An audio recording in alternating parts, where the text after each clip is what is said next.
Hello, everyone, and welcome to Season 2 of Lessons from Learning Leaders, and it's great to be back. My name is Dwayne Lester. I run the Substack Lessons from Learning Leaders and started this podcast with Bob Pike years ago, and we're doing our best just to continue his legacy on. Today's guest is Joni D. Goodman, who runs JDG Advisors, and it's a consulting group really focusing on self-assessments and how you apply that self-assessment to continual breakthrough growth.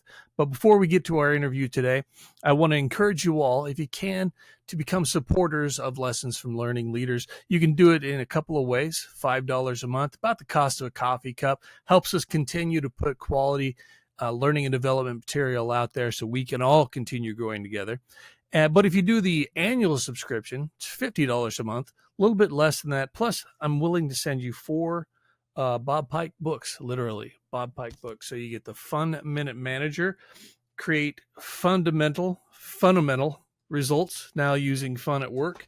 You get powerful presentations right there. I'll also send you one-on-one training, how to effectively train one person at a time. And I'll send you Score 2, more super closers, openers, reviews, and energizers for enhancing training results. So with a $50 annual donation supporting the Substack, I'll send all those to you, and I'm happy to do it. But now let's get to the interview. Joni D. Goodman, talking about self-assessments, talking about professional growth, personal growth, and becoming the best you possible.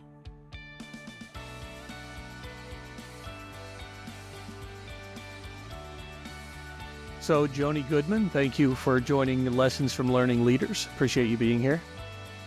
I'm excited to be here, Dwayne. It was a nice surprise. I put in the newsletter earlier this year that one of my resolutions was to start the podcast up again.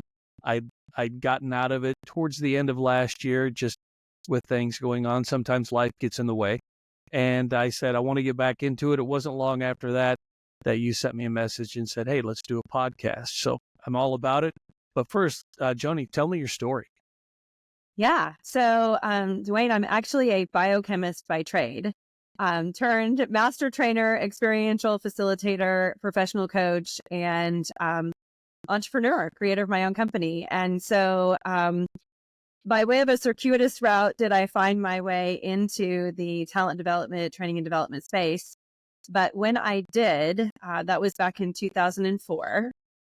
I was working for a medical device company in their call center, and I had actually started my career right out of college in that same call center, and then went into the lab, R&D, which is what I thought I was going to do with my career, and realized that though I had an interest in the science, my passion truly lay with working with people. And so when that call center merged with another company, they needed someone to come over and run the call center from a training standpoint. And I was like, hey, I think there's something with this training thing. So that was in 2004. And the very first workshop that I went to was Bob Pike's Train the Trainer bootcamp.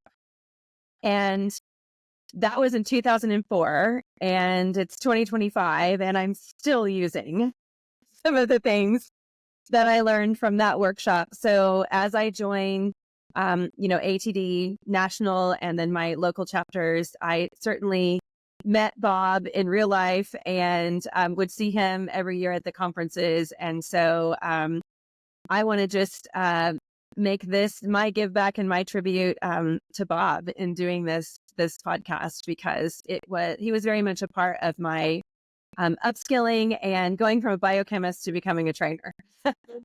It's amazing the number of people that I get to meet that they're basically disciples of Bob Pike in training. Sardi Glove, of course, was on the podcast earlier, and the first time I saw him train, he introduced himself as a disciple of Bob. And I'm a lot like you. The very first real training that I went through to be a trainer, because there's getting the position as a trainer, and then there's being a trainer, and we both know those are Yes. two different things. Mine was the 3-day course at Training Magazine, Bob's Master Trainer course, and I met him there, and we talked throughout that. He was so open to us he went to dinner with us while we were there, and then I wanted to bring him to our organization to have him Yeah. train the rest, because there were 3 of us from the group who went to see him, and when we came back from the training magazine, we wrote down everything we could remember that Bob taught us, and then we shared it with the rest of the training team. And the vice president of training said, "Let's just have Bob come and train everybody." And that's when our relationship really started growing, because there was a lot of conversation back and forth about what we were doing. And then Bob and I just became, I would say friends after that. I consider him a mentor. He would, I remember he called me, he said, "Hey, Dwayne, you like books, right?" And I said, "Bob, I love books." And he said, "We're moving from Wisconsin down to Tempe. Would you mind coming up here and taking some of these books off my hands?" That's what There they are. There they are. Right. And then he moved down there, and it wasn't long after he moved down there, he called me and said, "Well, I have cancer, and could you come get the rest of them?" And so we talked back and forth. We started this podcast together. And when he left, I took over the newsletter for him, moved everything over to Substack. And I try to continue on with his legacy. We have on the subs, I don't know if you've seen the Substack that much, but every Thursday, I try to do a flashback Thursday with Mhm. something Bob wrote, and then just try to make it a little modern. How do we apply this wisdom from 20 years ago Yes. today? And very often it's very applicable, but I am, you are a sister in the Bob Hood uh, I legacy. absolutely am. And I Well, appreciate you being here. Thank you for sharing that with me. So what happens then from when you first meet Bob and you learn, at the knee of the master? How do you move on from there? I like you was like a sponge. How can I, take all of this back and apply it myself into my organization? And obviously there were those that had gone before me that recommended that I go to this Bob Pike Train the Trainer boot camp. And so I was just fascinated by, how he engaged, how he was the master at engaging other people and getting the retention from all the materials. So those are the types of things that I took back. And I think over the years, that planted a seed in me where I became increasingly curious about how to help others to be more self-aware. There's a lot of research out there that says that by and large, it's a very small percentage of people who are actually self-aware. I, And it I makes, read something just recently that said, I think if I remember correctly, it said, when you meet someone who says they're self-aware, they're usually the least self-aware person in the room. yeah, yeah, yes. Because it's a very difficult journey, right? Because you can't point the finger and blame someone else. It's about you and it's the internal work. And fast forwarding from 2004 and my journey with leadership, I'm a quote unquote assessment junkie. I'm certified in a multitude of them. Two of the most common that I use are TTI's Trimetric EQ that has DISC and the workplace motivators, driving forces, as well as emotional intelligence, and then also personalysis.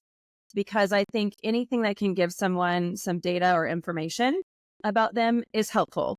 Now, are there things that they disagree with? Absolutely, and those are probably the things that you need to check in with the folks who are closest to you and ask them about that, because sometimes when you have that mirror held up to reflect back to you, it's hard to see that. But then there are amazing things, because we're so hung up on those things that are holding us back, that we're not noticing the areas that we actually excel in and that we do have strengths in. And Strengths Finder is another assessment that's out there that helps people get that awareness. And one of my experiences in my corporate career, I worked in sales training, and one of the jobs projects we got to take on every year was a national sales meeting.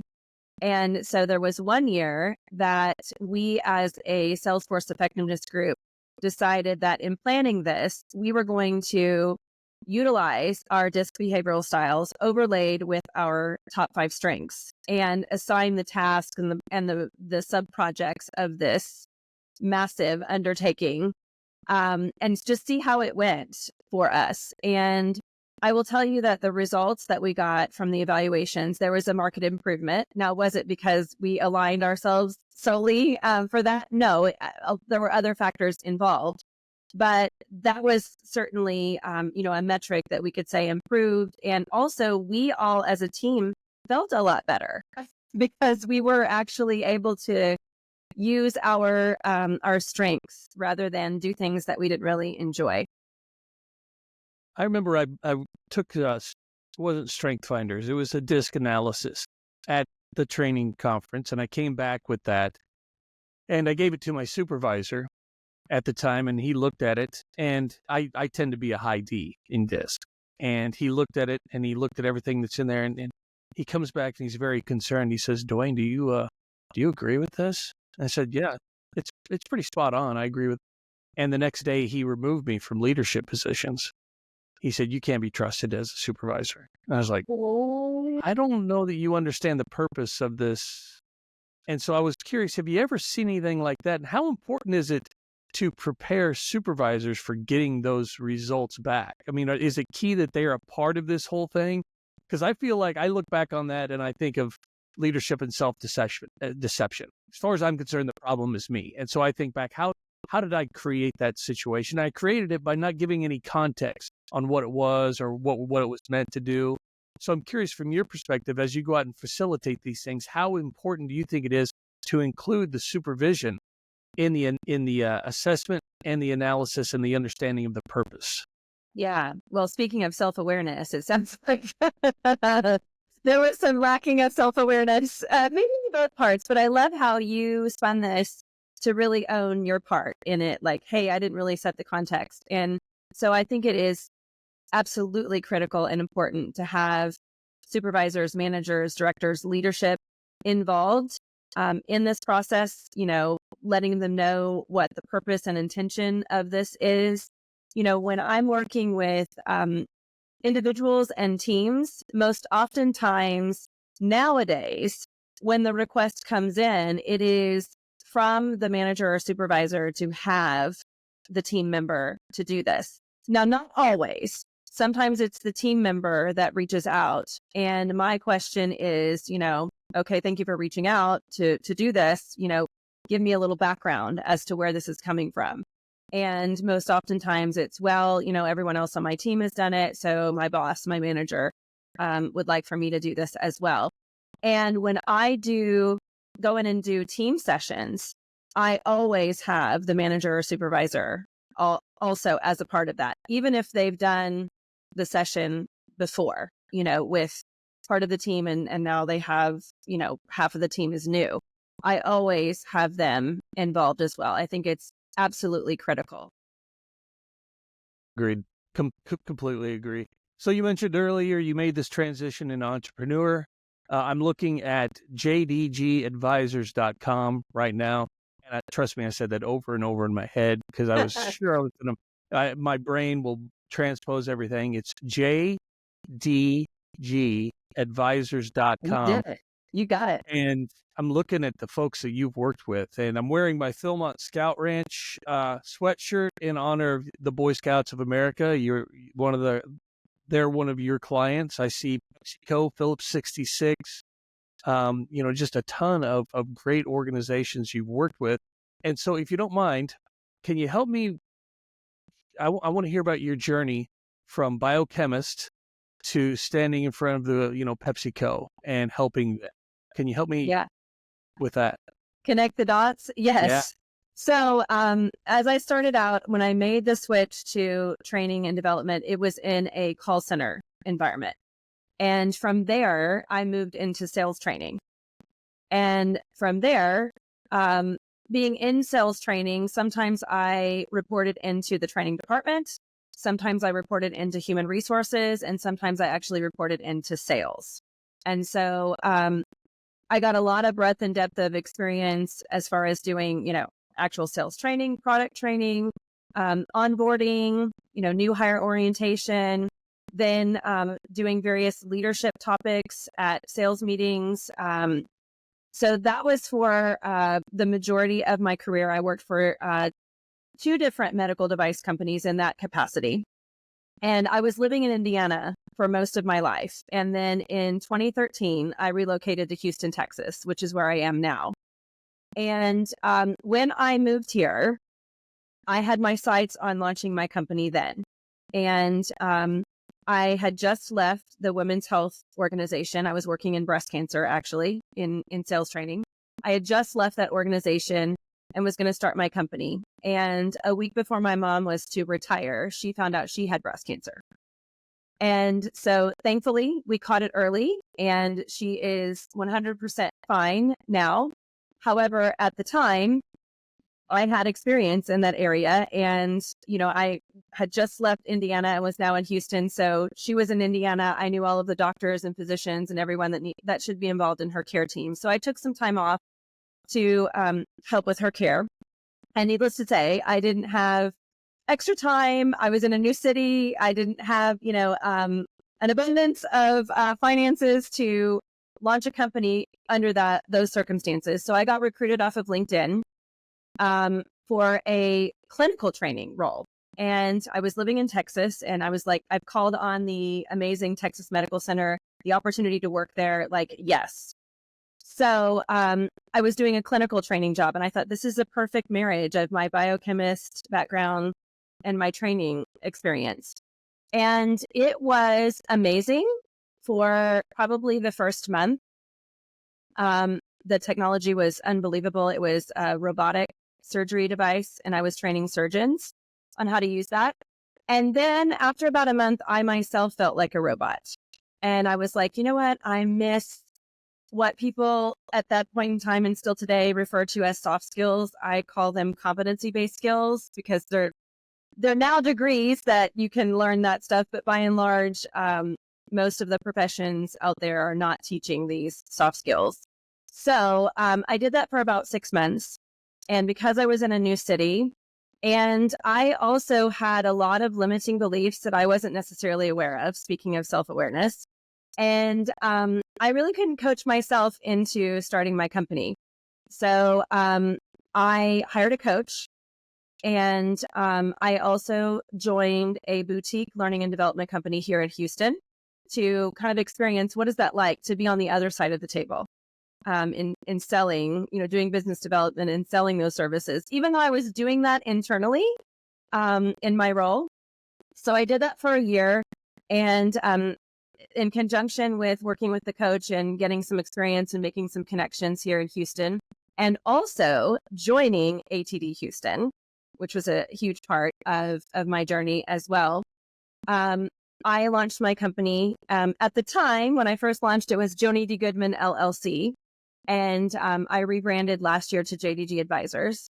And that was in 2016. And the areas that I really excel in was facilitation. So doing like board retreats, strategic planning, team building. A lot of companies have hired me to come in and deliver the content that they've developed because they simply don't have the capacity for that. And then professional development is anything leadership, soft skills related. The assessments that I mentioned. Over the past 5 years, I have also been one of Brene Brown's certified Dare to Lead facilitators. What is that? What is that like? Yeah, what is that like? That is an introspective journey that everyone goes on that you are then, speaking of really dialing up the self-awareness style, it's an introspective journey that you go on that you can then extrapolate that externally to others in your life. And I say your whole life because it's personally and professionally. And doing that has really led me to the next ventures in my company, which is this year I'm going to have my first book coming out. And it will also have a companion workshop that goes with it that really piggybacks off of my experience and my journey of being a Dare to Lead facilitator, but also my previous career in just leadership development and training and coaching. So it's been an amazing journey doing that. And this year I've also been a part of a woman-centered coaching and facilitation certification as well. And I've started doing programs specifically for women Is as well. that Encounter You? Yes, that is Encounter You. So tell Uh-huh. me about that, because it seems like everything that I'm hearing from you and seeing really revolves around self-assessment. Excuse me. And not only self-assessment, but that almost seems to be like the baseline. Like, here's the self-assessment, here's where you are. Now we need to find out where you want to go and start getting there. Yes. Yeah.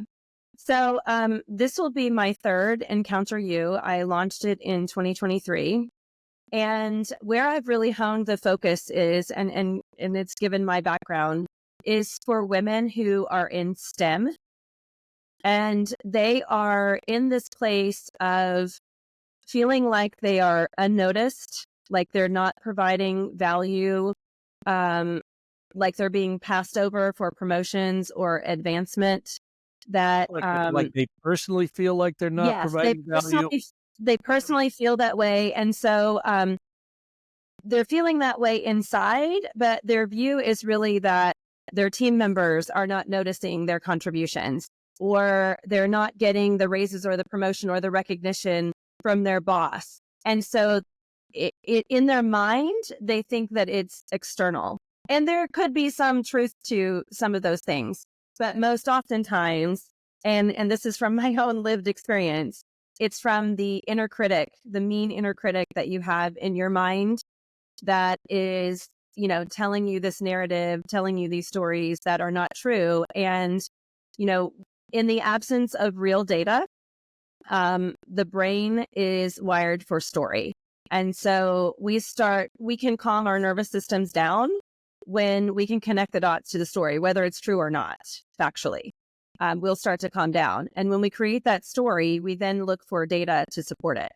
And so, that's what's happening with these women. And what I'm doing and taking them on is a journey through Encounter You that helps them to be aware that they are confident, they are safe to be confident as leaders in STEM, that they can be noticed, that they can receive the recognition that is due them, that they are making tremendous value and impact, and they're the biggest ones that need to see that. So helping them, taking them through a very somatic and experiential process to do that. And the other thing that's really instrumental for all humans, but especially for women, is we're not meant to do it alone.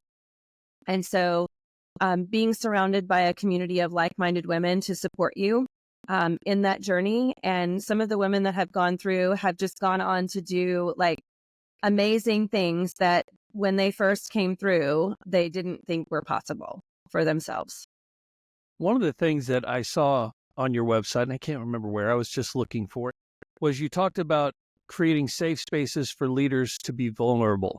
Mhm. And I was thinking about that, but I was also thinking about Encounter You and how you would need to create such a sense of safety there to be open enough to talk about things that you say to yourself in your quiet voice inside, like you were talking about. Can you tell me a few things that you've learned over the years to help create that sense of safety? Yeah. So, I mean, the T word is the T word meaning trust is definitely important. But if there's anything that can get somebody into their limbic brain and, leave them emotionally hijacked, it is, you got to trust me, or I don't feel like I trust you. So, creating that environment where all voices are permitted and allowed and encouraged to be heard, and there's no judgment. It's a judgment free zone.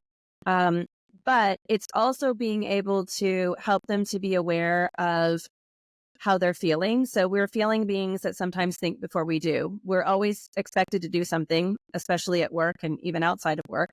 Sometimes we give ourselves the opportunity to think about that before we do it. But whether we are doing and then thinking or thinking and then doing, we're always feeling. So giving them some space to become aware of what those feelings are and how they're showing up and to accept those feelings, whatever they are. And something that a coined phrase that I've developed over the years is discomfort leads to growth. And I know there's usually talk about taking, one step out of your comfort zone, but I'm encouraging people to take a step into their discomfort zone, because that is where the growth is. And there may be times in your life where you have a tremendous amount of discomfort because you're growing a lot. And other times, it may be more minimal, but it's being able for you to go through the peaks and valleys of life and to be able to do that with other people in your life, whether that's at work or, personally, family, nonprofit work, that sort of thing. Yeah, something we say often around here is get comfortable being uncomfortable. When you get comfortable, that's the danger zone. That's where complacency comes in. Yes. And my kids have gone off to different careers, but one thing that I constantly kind of tried to impress upon them was that complacency kills. And, whether it's literally on the job site, like if you're in construction and you're getting complacent, that's what'll kill you. But it's also, it can kill your motivation. You get comfortable, you get complacent, you miss opportunities, and it's just so dangerous to get so comfortable. We've got a few minutes left. I'm sorry, go ahead. Yeah. I was just going to say that, I have some people that I've worked with over the years, whether that be teams or individuals as coaching clients, where, it's healthy to have goals and to work to achieve something, and that can help you to not be complacent and to motivate you to go forward. Then you have setbacks, and, sometimes that can lead to some complacency or procrastination. But I think that people are under the misconception that they're always trying to, at least with personal and professional growth, that they're trying to reach a destination and then we're done. Like we don't have to grow anymore.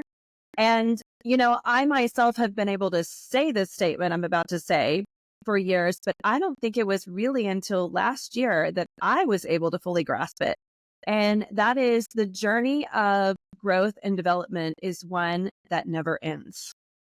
It's a continuous process. And I need to look up and commit it to memory, because I have looked it up before, as far as who it was that said this. I want to say it's Einstein, but if you're not learning and growing, you're dying. And so, it is a continuous process. And it's not like you reach this certain point and then you just stop. It is a continuous process. And I think if we can accept that, we can allow ourselves to stay more in that growth mindset of being open and curious about what's next. And maybe I am feeling uncomfortable, and maybe it's because I am being complacent that I'm uncomfortable now.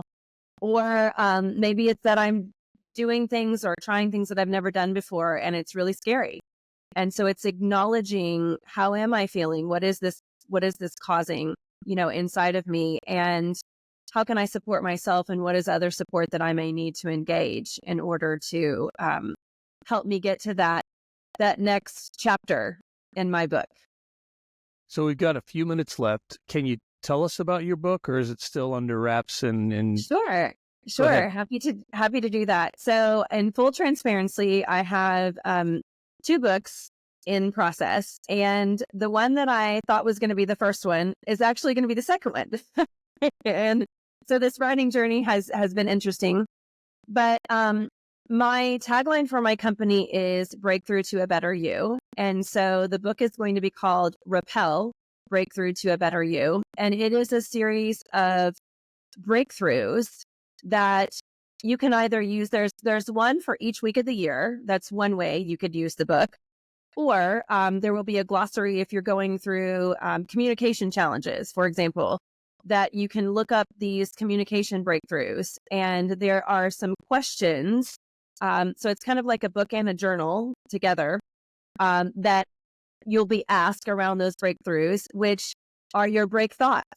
And that will help you with how you can actually use that to help propel you forward in whatever it is that you're facing. So For me personally, I love those kinds of materials that there's practical usage. So that was what was really important for me in this book, is that it's something that people can, it'll be small enough that you can have it in your briefcase or in your purse or wherever, and you can pull it out whenever you need it. And it has that practical application and usage to help support you through those peaks and valleys of life and help you with that awareness.